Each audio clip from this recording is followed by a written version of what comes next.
Stage করে dance, stage করে নাচ, তারপরে আপনার বড় ডিজে লাগানো, এমন কাজ এই ঈদ উপলক্ষে আমাদের সমাজের লোকেরা করে থাকে। ঈদ আসছে, আমরা রমজান মাসটা কেমন ভাবে অতিবাহিত করেছি। এরপরে ঈদ আসছে, ঈদ অর্থাৎ পুরস্কারের দিন। আল্লাহ তাবারক তাআলা এই দিন বান্দাদেরকে পুরস্কৃত করে থাকেন, পুরস্কার দান করেন। জানি না আমরা এই জুমআ পরবর্তীতে পাবো কিনা। যে রমজান চলে যাচ্ছে, এই রমজানের আগের রমজানে কত মানুষ ছিল, কিন্তু এই রমজানে তারা নেই। তো এই যে রমজানের শেষ জুমআ, এই জুমআটা আমরা পরবর্তী বছরে আবার পাবো কিনা এর কোনো গ্যারান্টি নেই।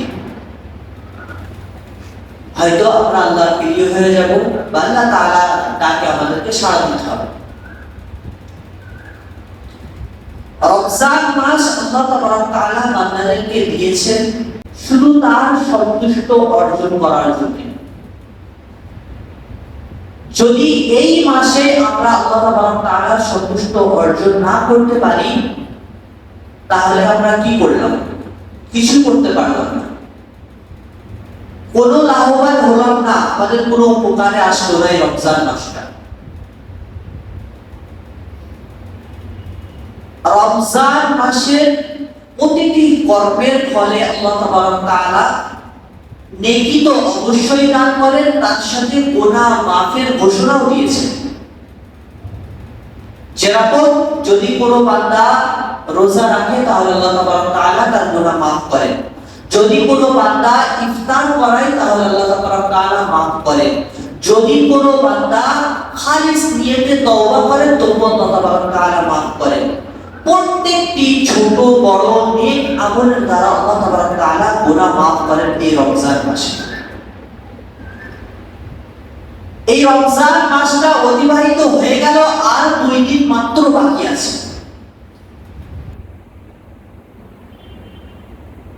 হাদিসের মধ্যে এসেছে যে জিবরিল বলা হয়, হাদিসকে 3টি কথা বলেছিলেন রাসূল সাল্লাল্লাহু আলাইহি ওয়াসাল্লামকে। তার মধ্যে একটি কথা হলো জিবরিল আমিন আলাইহিস সালামকে আল্লাহ তাআলা পাঠিয়েছিলেন। জিবরিল আলাইহিস সালাম রাসূল সাল্লাল্লাহু আলাইহি ওয়াসাল্লাম যখন মিম্বারে ছিলেন, তখন জিবরিল আমিন আলাইহিস সালাম বললেন, ইয়া রাসূলুল্লাহ, যে ব্যক্তি রমজান মাস পেল এবং নিজের গুনাহ সমূহকে মাফ করাতে পারল না, ওই ব্যক্তি ধ্বংস হয়ে যাবে। এই ব্যক্তির ব্যাপারে রাসূল সাল্লাল্লাহু আলাইহি ওয়াসাল্লাম স্বয়ং নিজে আমিন বলেছিলেন। এখানে কিন্তু একটু লক্ষ্য করতে হবে, এখানে কিন্তু বলা হয়নি যে ব্যক্তি রোজা রাখলো না, এই কথা কিন্তু বলা হয়নি। এই কথা বলা হয়েছে যে ব্যক্তি রমজান মাসে নিজের গুনাহ সমূহকে মাফ করাতে পারল না। এই দুটো কথার মধ্যে কিন্তু ডিফারেন্স আছে অনেকটা।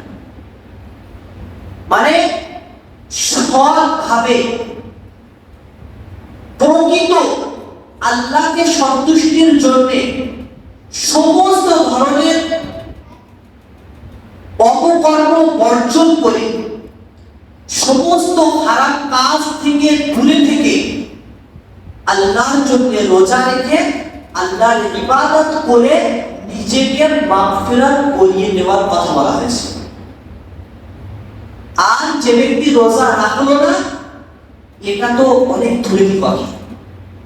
মানে তার জন্য কত বড় শাস্তি আল্লাহ তাআলা দেবেন, তিনি জানেন। সুতরাং আর হয়তো মাত্র 2 দিন বাকি আছে। আমরা কি করেছি না করেছি, যেটা হয়ে গেছে সেটা তো আর ফিরিয়ে আনতে পারবো না। তো এখানে আমাদের একটাই উপায়, যা হয়ে গেছে আল্লাহর কাছে তওবা করে পুনরায় শুরু করা। এবারে আসি ঈদ সম্পর্কে কিছু গুরুত্বপূর্ণ কথা বলা যাচ্ছে। বর্তমান আমাদের সমাজে দেখা যায় যে ঈদের দিনগুলোতে বা ঈদের আগে পিছের দিনগুলোতে সুন্নতের বিবাদ বিপরীত বা যেগুলো ইসলাম শরিয়াতে নেই বা যেগুলো এক কথায় হারাম কাজও বলা যেতে পারে, এমন কাজ এই ঈদ উপলক্ষে আমাদের সমাজের লোকেরা করে থাকে। বা আমাদের সমাজের যারা অল্প বয়সী তারা তো একদম মগ্ন হয়ে থাকে। স্টেজ করে ড্যান্স, স্টেজ করে নাচ, তারপরে আপনার বড় বড় ডিজে লাগানো, এমনও দেখা যায়। তারপরে আরো অনেক কিছু আছে, ভয়ানক তারপরে বলবো। তো যাই হোক, এমন কাজ থেকে আমাদের দূরে থাকার জন্য সর্বপ্রথম আমাদের ফলো করতে হবে রাসূল সাল্লাল্লাহু আলাইহি ওয়াসাল্লামের সুন্নাহ। রাসূল সাল্লাল্লাহু আলাইহি ওয়াসাল্লাম কি করেছেন? আগে মানুষের প্রকৃত আদর্শ যদি রাসূল সাল্লাল্লাহু আলাইহি ওয়াসাল্লামের ন্যায় হয়, রাসূল সাল্লাল্লাহু আলাইহি ওয়াসাল্লামের মতন হয়, তাহলে তো সেই মানুষ ধন্য হয়ে গেল।